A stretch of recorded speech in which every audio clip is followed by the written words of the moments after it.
Hello YouTube family, कैसे आप लोग हैं। आशा करते हो कि आप लोग अच्छे होंगे, स्वस्थ होंगे, मस्त होंगे, अपने अपने घर में अपने अपने परिवार साथ खुश होंगे।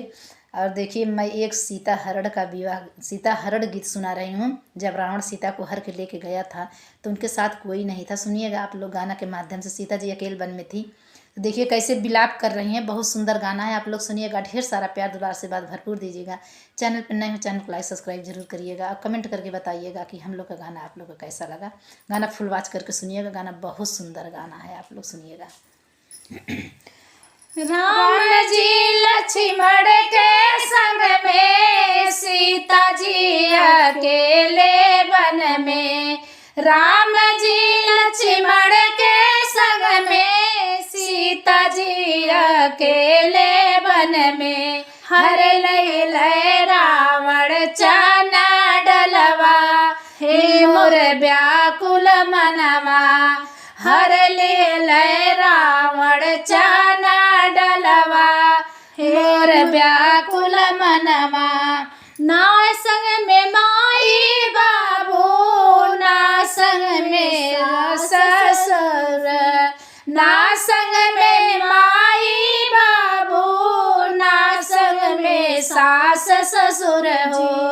ना संग में सखिया सहेलिया, हे मोर व्याकुल मनवा।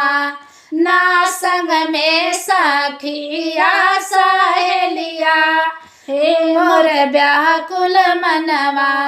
हर ले रावण चना डलवा, हे मोर व्याकुल मनवा।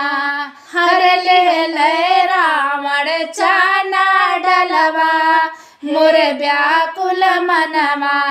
राम जी लक्ष्मण के संग में, सीता जी अकेले वन में। राम जी लक्ष्मण के संग में, सीता जी अकेले वन में। हर ले रावण चना डलवा, मोर व्याकुल मनवा। हर ले रावण चना डलवा, मोर व्याकुल मनवा। छोड़ दे हूँ हाथ रावणवा, छोड़ दे हूँ पास जरावल।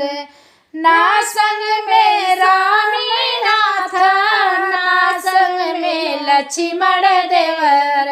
ना संग में स्वामी नाथ, ना संग में लक्ष्मण देवरा। जोगिया का भेष धइ के आयल, हरे मोर व्याकुल मनवा। जोगिया का भेष आइले रावणवा, मोर व्याकुल मनवा। जोगी भेष आइले रावणवा, मोर व्याकुल मनवा। हर लई गए रावण चना डलवा, हे मोर व्याकुल मनवा।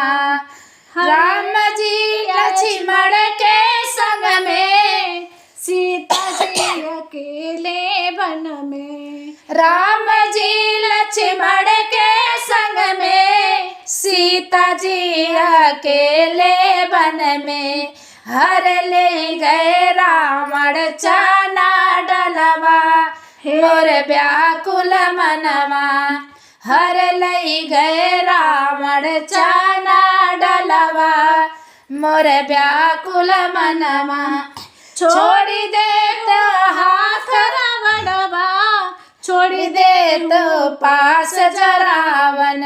छोड़ दे तो हाथ रावणवा, छोड़ दे तो पास जरावन। लंका के होई जई है बिनसवा, मोर व्याकुल मनवा।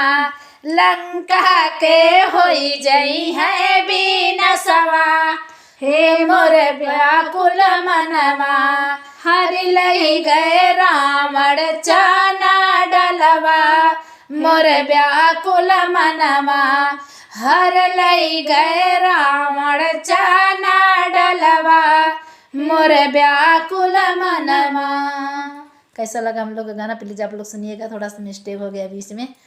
नहीं याद आया। आप लोग इसके लिए क्षमा करिएगा, फुल वॉच करके सुनिएगा।